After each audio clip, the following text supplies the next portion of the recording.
NFL owners meeting has taken place and Howie Roseman has spoke. But let's look at Howie and how he is having an atypical season because he's veering off the course that he usually travels and making some fucking adjustments. What's up? It's your boy Cintron coming back at you with another analysis video. And to kid you not, that's the real name. Howie Roseman's atypical Howie Roseman offseason. Yeah, man, it's been pretty real. And it's Eagles fans are excited because obviously things couldn't have stayed on the beaten path with the trajectory that we took in 2023. Things crashed and they burned, and it was an epic fail, and an indictment, rightfully so, fell on his shoulders. Got to get things corrected. And he's like, hey, man, I can't keep going down this path. I got to make a U-turn and veer off course. And we're off-road, but things are looking pretty A-okay to start with. Because your boy ain't done. The draft's still coming up and there's moves to be made. So let's look at this article and see what they're analyzing. All right, going into this offseason, we knew that Nick Sirianni was on the proverbial hot seat. I mean, that's an understatement. That thing is smoldering because he's still on the, if he crashes and burns this offseason, this 2024 season, he's going to dax. And Howard Roseman going to get looked at side-eyed by Jeffrey Lurie. I don't think his job is in danger, but warning. Howie Roseman is not on it with him, but he has attacked and started the offseason like he is. How he is feeling the heat, man. Secondary burns there. Second-degree burns. The first week of free agency was both a typical one and an atypical one for Howie Roseman because he went after guys like pass rushers like he loves to. And then he went after a running back. Like, what? In isolation, the moves he has made have mostly fit the Howie Roseman template, investing in pass rush, investing in the offensive line, investing in quarterback. So we retained your boy Landon Dickerson, getting a backup in here that makes sense. Low financial obligations, those one-year deals, but some that are not typical, and or short-term contracts to low priority positions. Yeah, a player for pick trade. Yeah, you like that. You like that. Signing former high picks to one-year contracts. Yeah. Adding veteran depth behind established veterans. Yeah, standard Eagles moves. But taken as a whole, the Eagles offseason looks similar to the type of disjointed one that we see every year from teams that are under pressure from above to get results. But there's a difference, though. There's method to the madness. We didn't just, sign Saquon Barkley to a $26 million guaranteed for no reason. We looked at his film, and transplanting him to this offense should, in theory, give him a better running start and better supporting cast, the best he's ever had in the pros. Will elevate his play level because he's was looked at as a generational talent when he was drafted, and he may not be that player with another torn ACL, but I think the product we're still getting will be pretty good.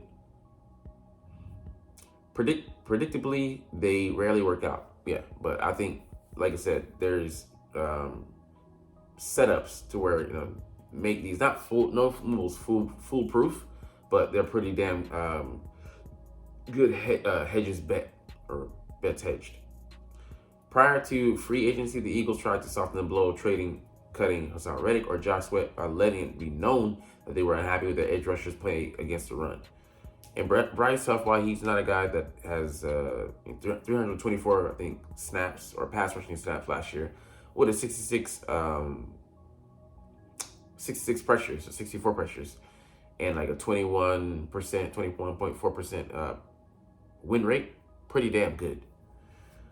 And, contrary to popular opinion, he can play the run better than most people think. Just hasn't had a lot of opportunity to do so. And the Nick Sirianni, fair enough, but then they went out and signed Bryce Huff, who offers a little against the run. So this is felonious. You got to do your research, buddy. In the Nick Sirianni era, the Eagles have not signed a player who spent most of his career as a special teamer. Okay. In Doug Peterson era, when the team did, it was usually an undersized linebacker on a one-year contract. The signing of Zach Bond is almost a total reversal for the Sirianni era. Bond, a linebacker on a one-year fully guaranteed deal, has doubled the career special teams snaps as defensive snaps played. The only divergence from the Peterson era is that he isn't undersized. Okay, but like I said, there's method to the madness. It's a good signing. He did show in spots he can get after the passer, and that's still a versatile skill set.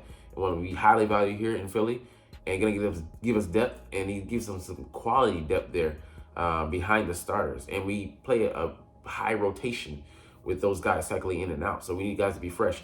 He may not be the best at it, but he's a former third-round pick, had the talent at Wisconsin to do so. Just never really plied into that trade in a high clip rate there in New Orleans, but we believe that he'll be effective in that role. And he can, in a pinch, play inside backer and not be the worst, but he's not going to be the best there either. So, but there's that versatility, duality there. The Kenny Pickett trade is quarterback factory Hubert's at its finest. Pickett is the same age as Jalen Hurts, actually a few months older, and has gone backwards in his development.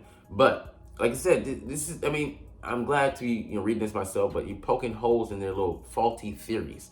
The guy doesn't have a high turnover rate. He has I think 1.8 or 1.6% turnover rate.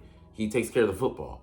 I think he has maybe almost equal the amount of picks as he's thrown as touchdowns. I think it's like 22 to 26 or something like that in favor, I think, of touchdowns.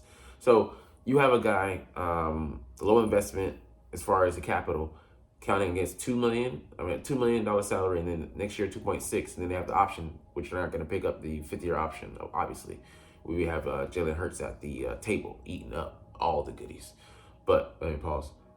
But it's you theoretically, like with other guys, you transplant him, same as I said with Saquon, into this offense, and he's a guy that he didn't have the best setup there. He had a nice running back, could be prone to freelance some, and some receivers have some threats, but he's had nothing that resembles this offense here in Philly.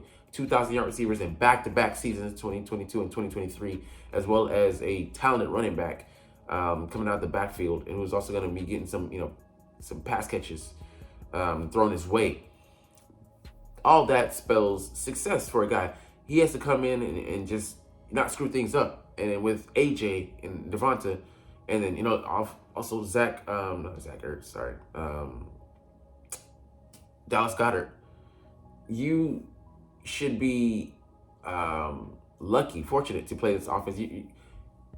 They are going to make your job easier, and I don't think he's going to screw that up, as he's been shown, shown that he is not going to utterly compromise the offense. Will he have some bad games? Will he have some bad plays? Plays he wants back? Sure. But I believe he'll be set up for success in the event that Jalen Hurts doesn't play in his offense. All right. Former Steelers OC Matt Canada did Pickett no favorites. Exactly. But Russell Wilson threw more TDs in 15 games than Nathaniel Hackett, Jerry Roseberg season in 2022 than Pickett has in 24 starts in his career. But you said it. The guy didn't have we went through this last year, having a O-coordinator who is not ready, who is not putting together a good offense. And we had a top 10 offense last year, but that was in spite of the guys that we had at the helm. And I believe it was really Nick Sirianni's system getting in the way, because that was not Brian Johnson's system. That's beside the point, because he was at the helm. But there are some caveats there. So, no. You saw the game he had immediately after they fired him. Case in point. Making matters worse, Pickett was dealt after just 2 seasons because the Steelers had enough of him off the field. See, and now you're believing in this smear campaign. Nearly all the reporters verbatim had the same report in Pittsburgh as soon as Kenny touched ground here. Cancer wasn't supportive of the move with Russell. What quarterback that's starting is going to go backwards in his development by taking a back seat? And when you promise him, he's going to be able to come in and compete and fight for the job, and then you bring in someone with the resume of Russell Wilson. The writing was on the fucking wall. But yet, this man's supposed to just take it lying down. Disingenuous. All right, when Mason Rudolph kept the starting job after Pickett returned from injury last season, Pickett reacted poorly, then doubled down on the pouting when told he wouldn't get the first reps in OTA over Wilson. This is the guy you're trading for? Okay, this is just a full-on smear campaign. This person is sounding like, is this, the Philadelphia Eagles podcast on NBC with Rube and Zach? whatever his name is. These guys are negative Nancy's. Whoever this is writing this is being paid by the Dallas Cowboys or the Washington Commanders or the New York Giants to smear the Eagles here, because this is nothing positive. Dan Sileo, is that you? Then there's Saquon Barkley, a perfect illustration of the paradox of the Eagles offseason.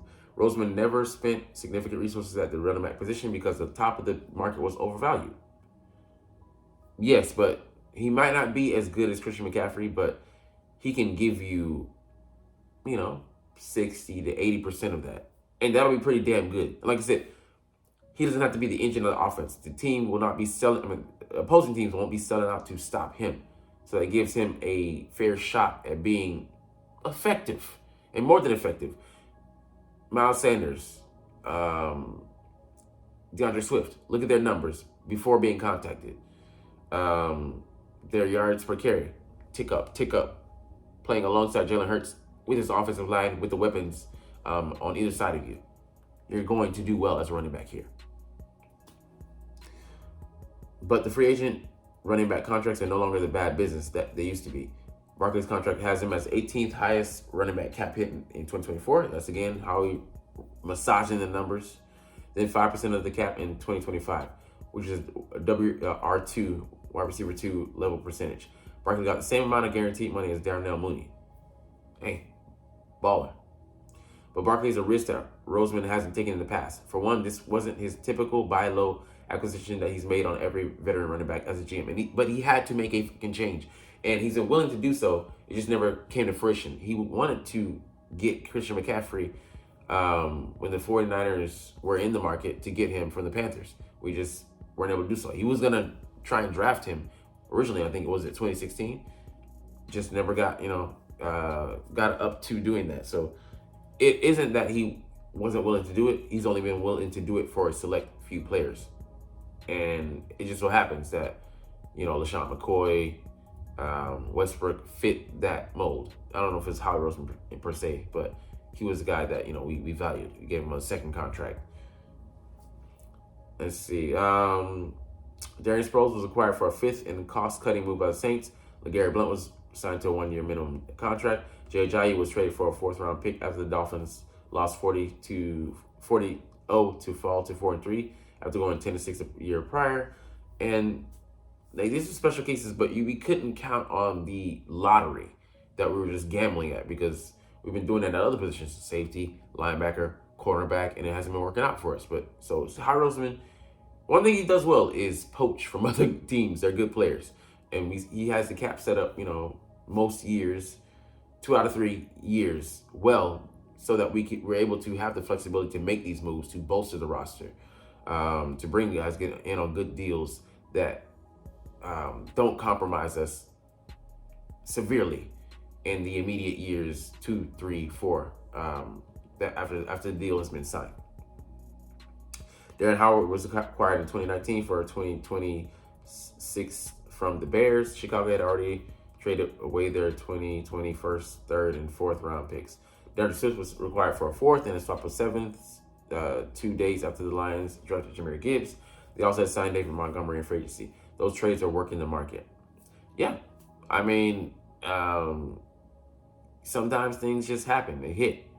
But none of those players are the caliber player that, Quadzilla is. And this moves the fucking needle, despite what they're trying to sell you here in this faulty article. Though Barkley is coming off a poor season, his contract is reasonable. Signing him was not buying low. The Eagles obviously had him as their priority signing. No player at the top of their market in free agency is a bargain. Hey, and like I said, there comes a time for change. There's seasons for everything. There's seasons to buy low, there's seasons to buy high. And this was the one that, how, and even saying that, we're not even all in on the money because we still have $32 million in cap space. We're still sitting pretty and available to make 2, 3, maybe more moves, maybe one major move, and then 2, mids. When Roseman has acquired veteran running backs, he's almost exclusively bought in players with low workloads. Sproles was 31 and had 815 career touches when acquired. Blount was also 31 and had with 2014 touches. Ajayi had 495, Howard 850, and Swift 788. Barkley has 1,489. 2024 will be Barkley's age 27 season, which has long been known as the peak of running back's value. But Christian McCaffrey, again, these are outliers because we can give Saquon a heavy workload. I don't think we're going to run him into the ground. I think, he'll get under 300 carries and he can still be highly effective. Let's just say 250. And with the weapons we have, we can have games. And really, I think week to week is going to be dictated by the game plan. Are they weak against the run here? And don't forget, Jalen's in his offense as well. We're going to run him some if he's healthy. And Kellen Moore's offense, Zeke was the main guy, but he always had a backup, a caddy. So we drafted a guy, or even we use Kent Gainwell. It's not going to all fall on Saquon's shoulders, neither in the offense nor in the platoon.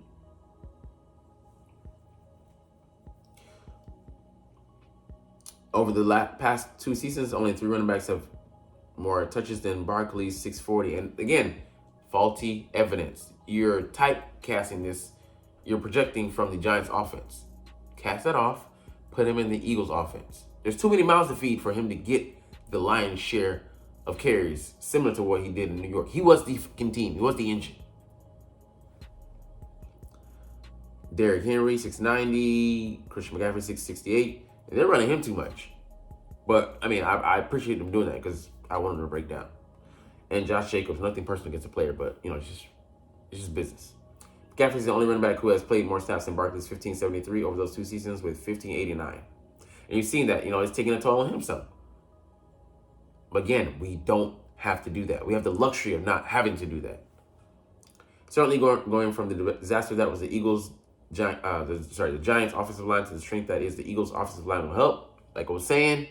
But Barkley wasn't spending most of his carries stuck in the backfield behind that terrible line or facing a mountain of defenders that suppressed his production. Again, they're going to go here to try and say that, he wasn't facing a loaded box, but he lost trust in the offensive line. It's, again, connect the fucking dots. The guy could not trust. You get traumatized and you're seeing ghosts.